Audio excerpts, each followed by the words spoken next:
বারে গিয়ে রাজনীতির সামনে ড্রাইভারকে ধরে সিনজুরির নাম বের করলো বিদ্যা। হ্যাঁ বন্ধুরা, এমনটাই দেখা যাবে। সম্পূর্ণটা জানতে ভিডিওটিতে লাইক দিয়ে প্রথম থেকে শেষ পর্যন্ত দেখতে থাকুন।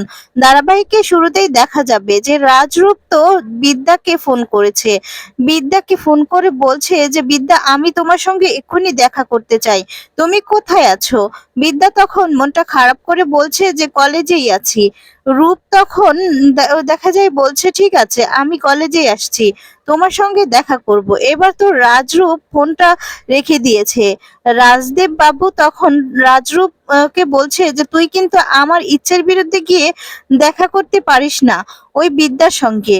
তখন রূপ তখন সরাসরি করে রাজদীপকে বলছে যে এই বাড়ির বৌমার সঙ্গে আমি যখন তখন ইচ্ছে আমি দেখা করতে পারি, সেখানে আমার কন্যা সমূহ, আর তাই জন্য আমি তো সেখানে যাবই। আর রাজনীত তোকে দেখে না আমার করুণা হচ্ছে, এই বলে তো রাজরূপ যখনই ওখান থেকে যেতে যাবে, সিঞ্জুরি তো রূপকে বলছে যে রূপ তুমি কিন্তু লক্ষণ রেখা করছো। তখন বলতে থাকি তুমি কিন্তু ক্রস করছো। রূপ তখন সরাসরি করে বলছে যে কখনো কখনো না, লক্ষণ রেখা পার করাটাই দরকার। আগে লক্ষণ রেখার বাইরে রাবণ থাকতো, এখন তো দেখছি লক্ষণ রেখার ভেতরেই কয়েকটা রাবণ ঢুকে বসে আছে। এই বলেই তো রূপ ওখান থেকে বেরিয়ে যায়। রাজদেব বাবু তো তখন এবার রাজিতকে বলছে যে তুই শুনলি শুনলি কত বড় কথা বলে গেল, শোন তুই আমাকে কত বড় অপমান করে গেলি, তোরা শুনলি? আর তখন তো রাজিত এবার রাজদা বাবুকে বলছে যে ড্যাডি, তুমি তুমি একদম চিন্তা করো না, তুমি এখানে বসো, তুমি বসো, তোমার শরীরটা খারাপ করবে। আর রাজদা বাবু এবার চেয়ারের বসানো হয়েছে। তারপর দেখা যাবে যে রাজিত এবার রাজদা বাবুকে বলছে যে ড্যাডি, তুমি মন খারাপ করো না, একটু একটু খেয়ে নাও, তারপর আমি ওষুধটা ওখান থেকে এনে খাইয়ে দিব তোমাকে। প্রথমত তো রাজদা বাবু খেতেই চাইছিল না, এরপর দেখা যাবে যে হৃদ জোর করায় রাজদা বাবু খেয়ে নেয়। এরপর রাজদীপ বাবু বলছে যে আমি খেয়ে নিচ্ছি। হৃদ নিজের হাতে গালে তুলে খাইয়ে দিচ্ছে। এরপর সিঞ্জুই মনে মনে বলতে থাকে সমস্ত কিছু দেখে ওদেরকে যে পিতা পুত্রর এমন ভালোবাসা আর কোথায় বা দেখা যায়। সিঞ্জুই তো আরো মনে মনে এবার বলছে যে ওখানে গিয়ে যে আমার বর পৌঁছে গিয়ে কি না সেটাই তো আমি বুঝতে পারছি না। দূর বাবা, আর যে কত দান একবার চালা হয়ে গেছে, সেই দান তো আর ফিরিয়ে নেওয়া যাবে না। মাই ডিয়ার হাজবেন্ড, বিদ্যার এই বাড়িতে কোনোভাবেই না, ওকে রাজনীতি রিজেক্ট করেছে, ওর সঙ্গে প্রেমটা এমন জায়গায় নিয়ে যাব না, সেটা শুধু দেখতে থাকো। এরপর বেশ কিছুক্ষণ সময় কেটে যায়। বিদ্যা আর রাজগুপ্ত দেখা যায় চলে গেছে একটা নাইট ক্লাবে। সেখানে তো এসে সেই ড্রাইভারটাকে, যে ড্রাইভারটা বারবার করে বিদ্যাকে ফাঁসাচ্ছে, আর রূপ আর বিদ্যা তো এবার ইশারায় ইশারায় কথা বলছে। রূপ তো লোকটাকে দেখতে চায়, বিদ্যা তখন ইশারা করে রূপকে দেখাচ্ছে। আর ওই লোকটা, রূপ তো এবার লোকটাকে দেখে এবার লোকটার কাছে যায়। আর বিদ্যা তো আড়ালে লুকিয়ে আছে। রাজরূপ গিয়ে এবার লোকটাকে বলছে পিঠে ধাক্কা দিয়ে দিয়ে যে লোকটা তো এবার বলছে যে কে কে তুমি? রূপ তখন বলছে তোর বাপ। লোকটা তখন নেশার ঘরে আছে আর বলছে যে এলে ওই মানে কোথা থেকে এলো আমার বাপ, সেই তো কবে কত বছর আগে স্বর্গে চলে গেছে।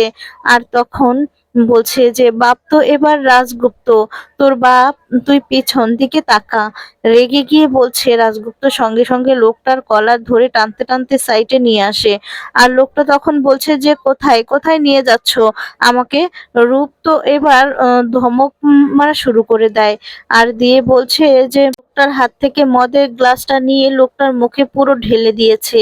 আর বলছে তোর বাপ, আমি তোর বাপ, আর মদ খাবি, আরো খাবি?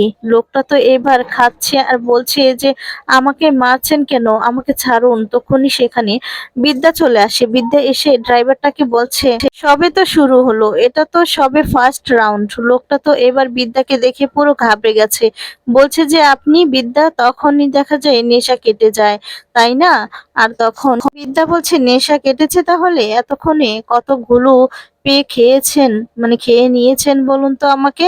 দেখে মানে আমাকে দেখে পুরোটা নেশা কেটে গেল।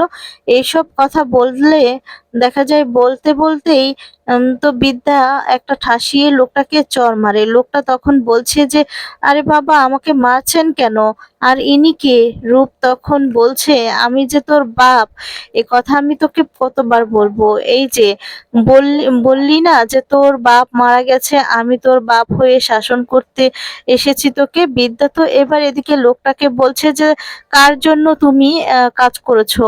তার ঠিকানাটা বলো, তার ফোন নাম্বারটা বলো, সে কোথায় থাকে আমাকে বলো।" বিদ্যা তো এবার লোকটাকে ধরে তো দেখা যায় অনেক মারতে থাকে, মারতে শুরু করে দিয়েছে। লোকটা তো এবার বারবার করে বলছে যে, "না, না আমি কিছু জানি না।" তখন তো রূপ তো এবার লোকটাকে ধরে বলছে যে গলাটা ধরে বলছে যে, "তুই আমাকে কিন্তু চিনিস না। একদম মেরে ফেলবো তোকে। আর এসব কাজ করতে পাঠিয়েছে এটা একটা মেয়ের ইজ্জতের ব্যাপার, মেয়েটার সম্মানের ব্যাপার। আর এটা ছাড়া বাঁচবে না ও। এটা এটা এটা না একটা বাড়ির বউয়ের ইজ্জতের ব্যাপার। মুখ খুল বলছি।" এই বলেই তো রূপ আবারও একটা চড় মারে। বিদ্যা তো এবার রেগে গেছে। বলছে যে, "না এভাবে তো বললে বিদ্যা কিছুতেই মানে হবে না।" বুঝতে পারছে তখন বিদ্যা রেগে গিয়ে একটা বোতল মানে ভেঙে নেয়, কাঁচের বোতল। আর সেই বোতলটাকে ভেঙে বলছে যে, "এটা পেটের ভিতরে না ঢুকিয়ে দিব। দিলে বাপ বাপ বলে সবকিছু বেরিয়ে আসবে।" এবার তো বিদ্যা যেই পেটের ভিতরে ঢোকাতে যাবে লোকটা তো এবার ভয়ে বলছে যে, "না, না আমি সবকিছু বলছি।" লোকটা তো এবার বলছে যে, "আমি উনার মুখ কখনো দেখিনি। কিন্তু একটা ফোন নাম্বার থেকে সবসময় আমার কাছে ফোন আসতো।" বিদ্যা এবার রেগে গেছে, বলছে যে, "কোন নাম্বার থেকে ফোন আসতো? বল, বলে দে বলছি আমাকে। ফোন নাম্বারটা আমাকে দে।" লোকটা তো এবার ভয়ে বলছে যে, "হ্যাঁ, আমি এক্ষুনি দিচ্ছি।" লোকটা তো এবার ফোনটা বের করে দিচ্ছে বিদ্যাকে, তখন সঙ্গে, সঙ্গে বলছে, "ডায়াল করো।" এই এই বলেই তো আবার ঠাসিয়ে চড় মেরেছে। লোকটা তখন ভয়ে বলছে যে, "মারছেন কেন?" আমি করছি, এক্ষুনি করছি।" ড্রাইভারটা তো এবার সেই লোকটাকে ফোন করেছে। লোকটা বলছে যে, "আমার টাকা লাগবে।" লোকটা তখন বলছে যে, "তুই তো টাকা করিস, আমার থেকে নিয়ে যাচ্ছিস।